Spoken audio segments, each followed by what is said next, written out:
Pemirsa, berita Banjarmasin kembali hadir menjumpai Pian hari ini. Kali ini Lone Ulun Zaldi Ariandi. Sejumlah berita aktual dan beberapa informasi menarik lainnya telah kami siapkan. Berikut berita utama hari ini.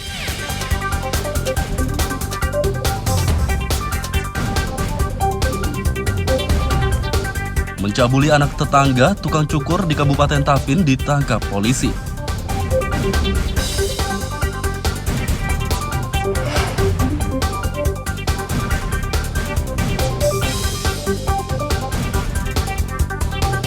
Kasus COVID-19 di Banjarmasin yang sempat melonjak pada Agustus lalu kini kembali menurun.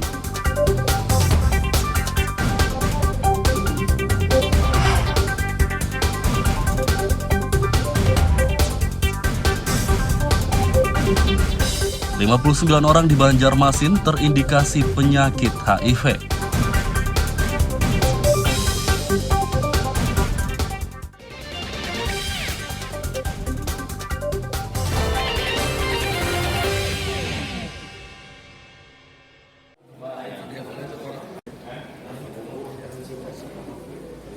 Tukang cukur berinisial MZ warga Lokpaikat, Kabupaten Tapin ditangkap polisi karena mencabuli anak tetangganya.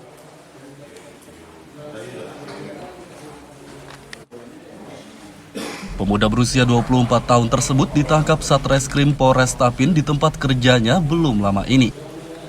Dalam gelar perkara Selasa siang, Kapolres Tapin, AKBP Ernesto Saiser menjelaskan, tersangka mencabuli korban 4 kali sejak tahun 2019 hingga 2022. Menurutnya setiap kali melakukan perbuatan bejat tersebut, tersangka mengancam korban dengan senjata tajam sajam agar tidak melapor.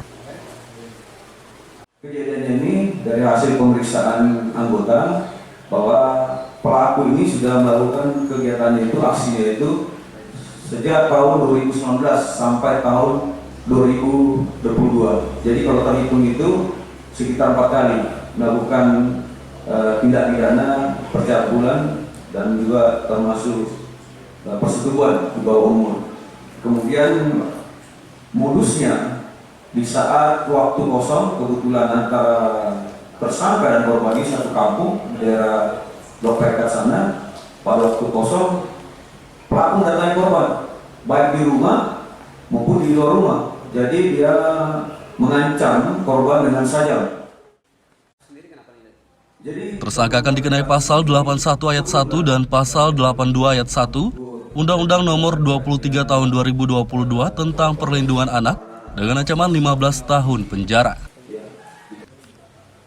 Dari Kabupaten Tapin, Lutfi Darlan dan Abdillah melaporkan.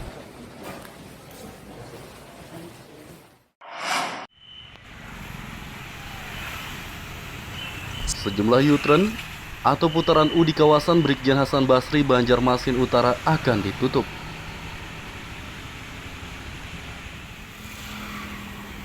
Kepala Dinas Perhubungan Slamet Bekjo mengatakan, dari 8 titik putaran U di Jalan Brigjen Hasan Basri, 4 diantaranya akan ditutup permanen dan 1 ditutup sementara dengan portal. Menurutnya penutupan dilakukan karena sering terjadi kecelakaan lalu lintas laka lantas di putaran U tersebut. Kejadian kecelakaan atas permintaan warga, kebetulan pensiun itu di pensiunan kita juga di 1000 dinar. Akhirnya kita tutup. Ternyata setelah ditutup ada riak-riak dari warga Pondok Metro. Itu titiknya di situ jadi tutup atau yang daerah lain ada juga, Pak? Ada. Jadi sementara kemarin ditutup di situ aja sementara. Karena ada resistensi dari masyarakat, kita buka. Habis itu kita langsung rapat forum. Rekomendasi dari forum untuk pondoknya. 5 putaran U di kawasan Brigjen Hasan Basri itu akan ditutup dalam waktu dekat. Dari Banjarmasin, Lutfi Darlan dan Fudael melaporkan.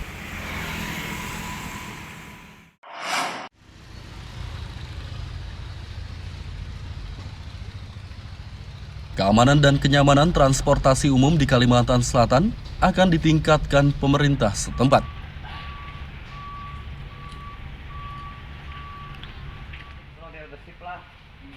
Peningkatan layanan transportasi tersebut disampaikan Kepala Dinas Perhubungan Kalsel Hermansyah saat peringatan Hari Perhubungan Nasional ke-52 di Banjarbaru Senin pagi. Hermansyah mengatakan keamanan dan kenyamanan transportasi umum sangat penting bagi masyarakat. Menurutnya peningkatan layanan transportasi merupakan bagian dari upaya pemulihan ekonomi. Hari ini kita memperingati Hari Perhubungan Nasional tahun 2022. Tadi sudah disampaikan oleh Pak Gubernur membacakan sambutan dari Menteri Perhubungan bahwa target kita adalah bagaimana agar transportasi ini bisa lancar, bisa aman, sehingga pergerakan ekonomi Indonesia ini bisa semakin meningkat. Nah, tentu ini pun akan kita sambut di Kalimantan Selatan. Kita coba untuk bagaimana agar keselamatan di bidang perhubungan ini bisa terus kita tingkatkan. Pertama, keselamatan jiwa. Yang kedua, keselamatan barang. Yang ketiga, bagaimana keselamatan lingkungan. Itu juga menjadi bagian dari upaya kita, instansi perhubungan, untuk mewujudkan hal tersebut. Pada peringatan Hari Perhubungan Nasional ke-52 ini, pemerintah Kalimantan Selatan juga menggelar kegiatan donor darah. Donor darah diikuti Gubernur Sabirin Nur dan seluruh Kepala Satuan Kerja Perangkat Daerah SKPD Kalsel. Dari Banjarbaru, Lutfi Darlan dan Aryadi Sukma melaporkan.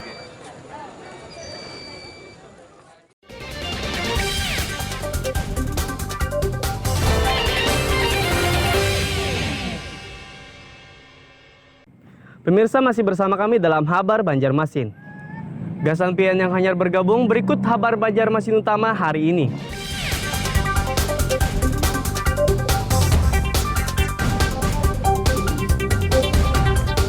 Mencabuli anak tetangga, tukang cukur di Kabupaten Tapin ditangkap polisi.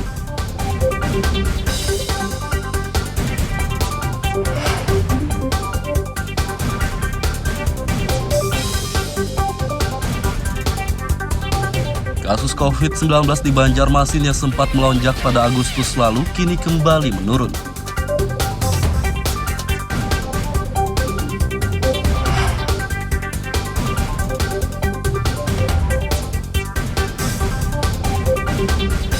...59 orang di Banjarmasin terindikasi penyakit HIV.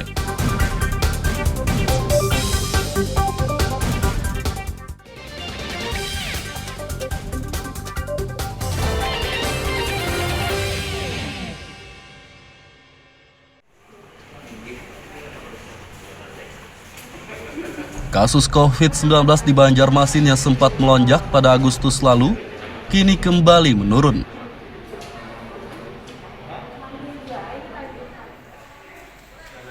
Data Dinas Kesehatan, jumlah kasus positif COVID-19 pada akhir Agustus 2022 lalu 232 orang. Sedangkan data per 18 September 2022, jumlah kasus positif COVID-19 menurun, yakni 67 orang. Kalau untuk angkanya sendiri tadi gimana, Pak? Ada penurunan Kenaikan, tapi terakhir 67 terakhir, mohon maaf. 67. Data 2 hari yang lalu rasanya. 67. Itu ada kenaikan kah? Udah menurun tren. Udah menurun. Menurun tren. Tapi tetap waspada. Nah, makanya kita tunggu statement dari Kementerian Kesehatan yang memang ada angin segar dari WHO, ya kan? Informasi di media pandemi akan berakhir. Nah, itu kita tunggu nanti statement berikutnya. Dari 67 orang yang terkonfirmasi positif COVID-19, 64 diantaranya menjalani isolasi mandiri atau isoman, dan 3 orang dirawat di rumah sakit. Dari Banjarmasin, Lutfi Darlan dan Huda El melaporkan.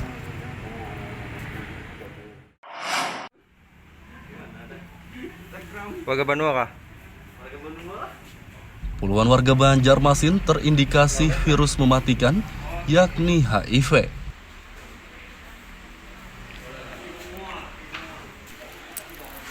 Kepala Dinas Kesehatan Ramadan mengatakan sejak awal tahun 2022 hingga kini, pemeriksaan HIV telah dilakukan pada 7.809 orang. Dari hasil pemeriksaan tersebut, 59 orang dinyatakan reaktif HIV. Dari Januari sampai Juli sekitar 7.900 lebih dan ditemukan reaktif 59 orang. Nah, jadi memang standar pelayanan minimal kita terkait dengan mitigasi HIV itulah yang kita lakukan. Kalau dari 59 ini kalau dipetakan dari apa Pak? Apakah memang hubungan memang bujur hubungan atau sesama jenis kan? Macam-macam. Tidak bisa kita jelaskan secara detail. Yang jelaskan indikasinya di wilayah-wilayah yang memang rawan terkait dengan. Ramadan menambahkan, orang yang berstatus reaktif HIV belum tentu positif. Untuk itu 59 orang yang reaktif HIV akan diperiksa lebih lanjut agar dapat memastikan positif HIV atau tidak. Dari Banjarmasin, Lutfi Darlan dan Huda El melaporkan.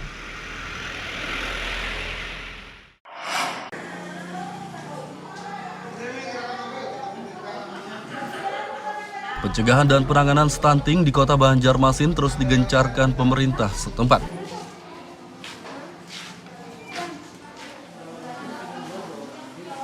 Pencegahan dan penanganan stunting digencarkan karena Presiden Jokowi menargetkan angka prevalensi stunting secara nasional di bawah 14% pada tahun 2024 mendatang. Sedangkan angka prevalensi stunting Banjarmasin tahun 2024 ditargetkan di bawah 17%. Kalau di nasional kan Pak Jokowi minta 14% untuk nasional. Kalau yang untuk kita Banjarmasin ini 2024 itu adalah 17%. Kalau saat jadi ini, sekarang angka prevalensinya 27,8%. kalau saat ini Bang Pak, kalau saat ini Bang, Saat ini kan masih proses kita melakukan aksi bersama dengan beberapa SKPD. Di akhir tahun nanti baru kita bisa menginformasikan terkait dengan penurunan pada tahun 2022 ini, kemudian nanti tahun 2023. Mudah-mudahan target itu dapat kita realisasikan dengan kolaborasi antara semua SKPD.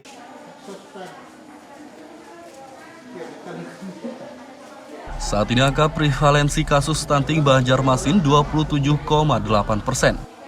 Untuk mencapai target prevalensi di bawah 17% pada tahun 2024 nanti, pemerintah Banjarmasin meminta semua pihak turut bekerja sama mencegah dan menangani kasus stunting.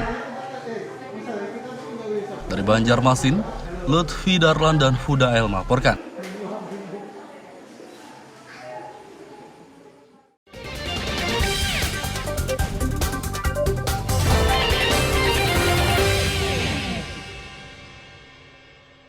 Pemirsa masih bersama kami dalam Habar Banjarmasin.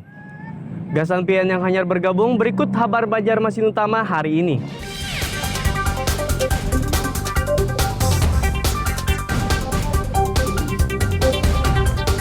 Mencabuli anak tetangga, tukang cukur di Kabupaten Tapin ditangkap polisi.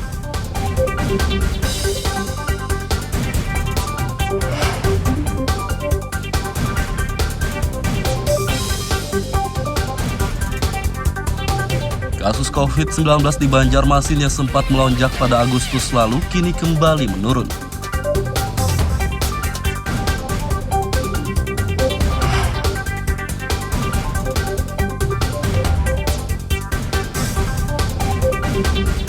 Lima 59 orang di Banjarmasin terindikasi penyakit HIV.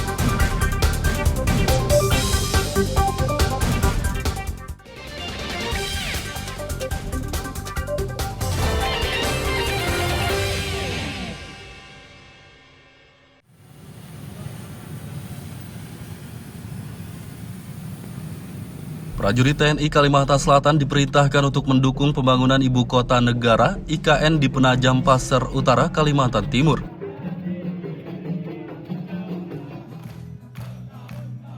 Perintah tersebut disampaikan Pangdam 6 Muluarman Maijen TNI Tri Budi Utomo saat berkunjung ke Makodim 1007 Banjarmasin Senin lalu. Maijen TNI Tri Budi Utomo mengatakan, Korem 101 Antasari dan seluruh Kodim di Kalimantan Selatan harus mendukung pembangunan ibu kota negara yang baru tersebut. Menurutnya, Kalsel merupakan pintu masuk atau gerbang utama IKN, sehingga memiliki peran yang sangat penting. Terlebih lagi pembangunan jalur telekomunikasi bawah air untuk IKN akan dimulai dari Bumi Lambung Mangkurat ini. Tapi kalau di sini mungkin perannya seperti apa? Lebih baik arahannya gitu. Nah, perannya nanti seluruh korem yang ada di 101 ini nanti akan mendukung kegiatan pembangunan IKN yang ada di sana, tentunya sebagai kalau kemarin tadi saya bicara dengan Pak Wali Kota, di sini kemungkinan akan bisa menjadi pendukung kegiatan salah satunya ya komunikasi di bawah air itu akan dimulai dari Kalimantan Selatan ini dan akan lanjut sampai dengan ke Kalimantan Timur. Pangdam 6 Luarman juga berpesan kepada seluruh prajurit di Kalsel untuk selalu menjalankan program ketahanan pangan, penanganan stunting dan bencana alam. Dari Banjarmasin, Lutfi Darlan dan Hafiz Arahman melaporkan.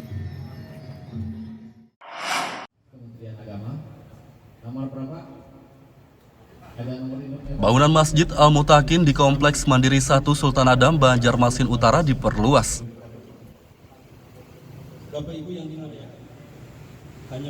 Perluasan tempat ibadah umat Islam ini mulai dikerjakan pada Senin lalu. Wali Kota Ibnu Sina mengatakan bangunan Masjid Al-Mutakin diperluas agar dapat menampung lebih banyak jemaah. Ibnu Sina mengimbau warga untuk ikut menyumbang agar pembangunan masjid berjalan lancar dan cepat selesai. Menyelesaikan pembangunan ini yang kebutuhannya cukup besar, sebetulnya anggaran sekitar 5 miliar dan itu mudah-mudahan bisa terpenuhi, di samping juga bantuan dari semua pihak. Tentu jamaah di lingkungan di sekitar sini punya kesempatan yang sama untuk menyumbang sehingga cepat dalam proses penyelesaian. Amin. Kami atas nama pemerintah kota menyampaikan terima kasih kepada panitia juga yang sudah bersusah payah. Tentu ini masjid akan semakin menambah keindahan kota Banjarmasin. September 2022 adalah perluasan bangunan masjid ini diperkirakan memerlukan dana sekitar 5 miliar rupiah. Dari Banjarmasin, Lutfi Darlan dan Fudael melaporkan.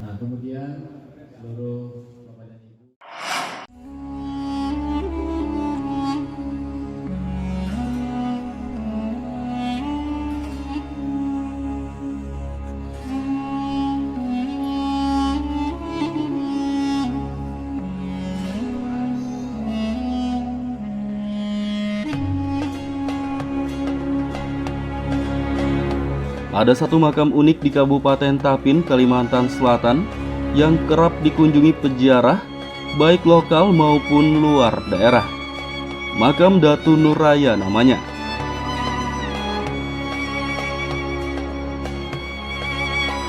Makam ini disebut unik karena memiliki panjang mencapai 90 meter dan lebar 6 meter hingga dinobatkan sebagai makam terpanjang dunia. Keunikan inilah yang membuat wisatawan lokal maupun luar daerah tertarik untuk berziarah maupun berkunjung. Konon katanya, ukuran tubuh Datu misterius tersebut panjangnya lebih dari 100 meter. Berdasarkan sejarah, Datu Nuraya datang menemui ulama bernama Datu Suban yang tengah berkumpul merayakan hari raya dengan 13 santrinya. Saat ditanya, Datu Nuraya hanya melafalkan kalimat La ilaha illallah 7 kali. Kemudian meninggal dunia.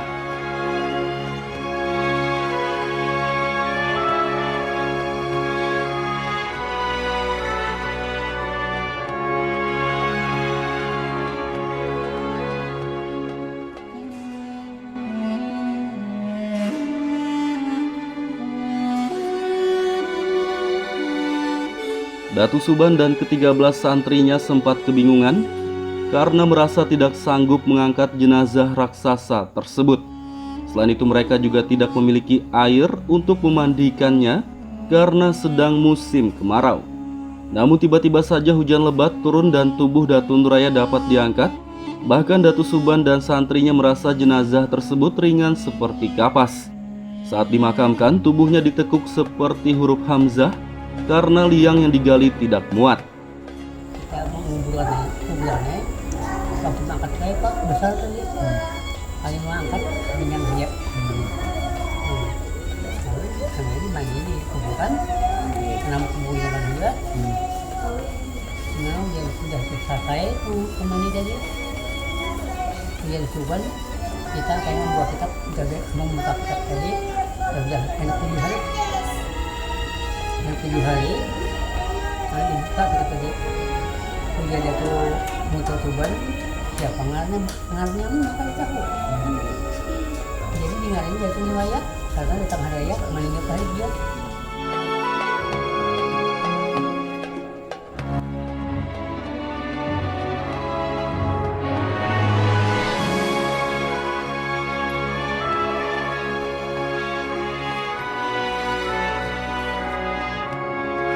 Datu Nuraya tidak diketahui nama aslinya. Datu Subanlah yang memberi nama tersebut setelah 7 hari dimakamkan. Datu misterius itu dianggap wali Allah karena membawa kitab yang kini terkenal, yakni Kitab Barencong. Muhammad Lutfi Darlan dan Aryadi Sukma melaporkan dari Kabupaten Tapin, Kalimantan Selatan.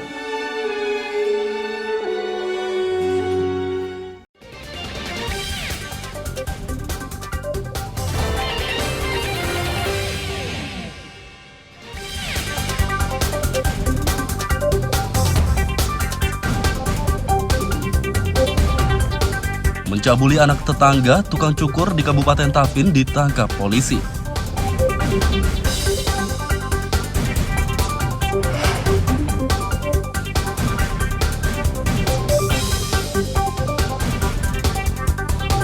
Kasus COVID-19 di Banjarmasin yang sempat melonjak pada Agustus lalu kini kembali menurun.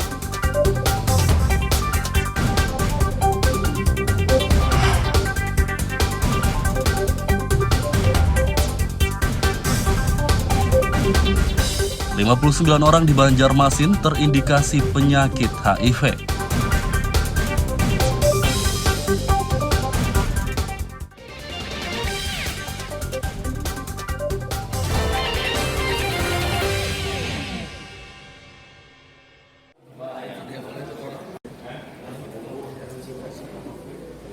Tukang cukur berinisial MZ warga Lokpaikat, Kabupaten Tapin ditangkap polisi karena mencabuli anak tetangganya.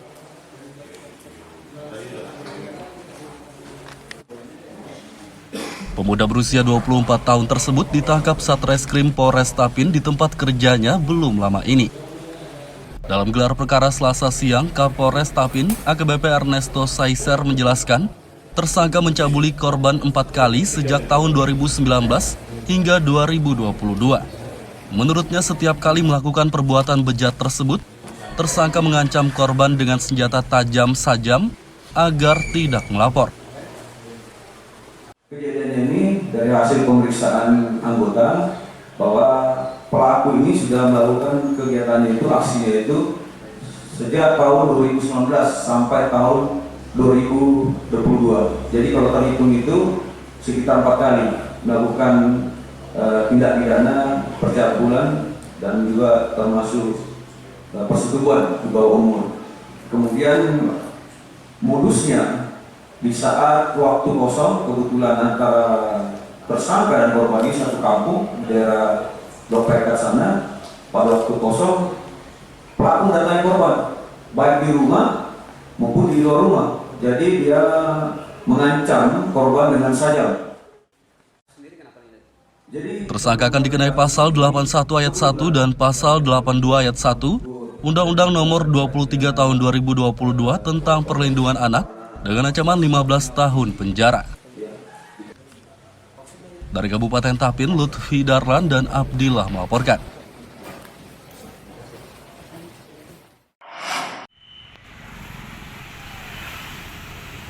Sejumlah U-turn atau putaran U di kawasan Brigjen Hasan Basri, Banjarmasin Utara akan ditutup.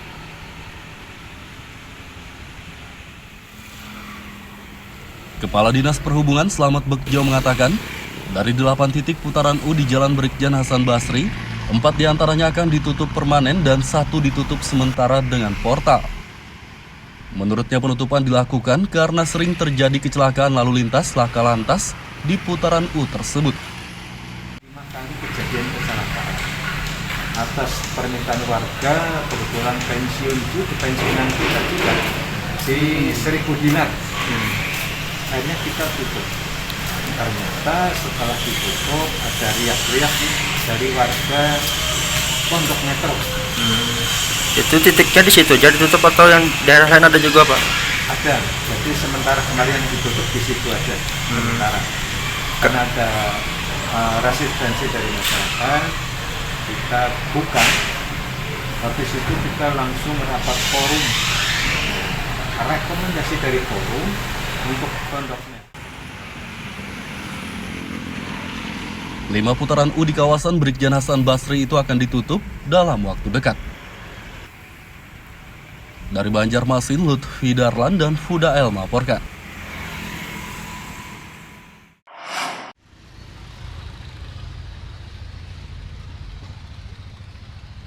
Keamanan dan kenyamanan transportasi umum di Kalimantan Selatan akan ditingkatkan pemerintah setempat.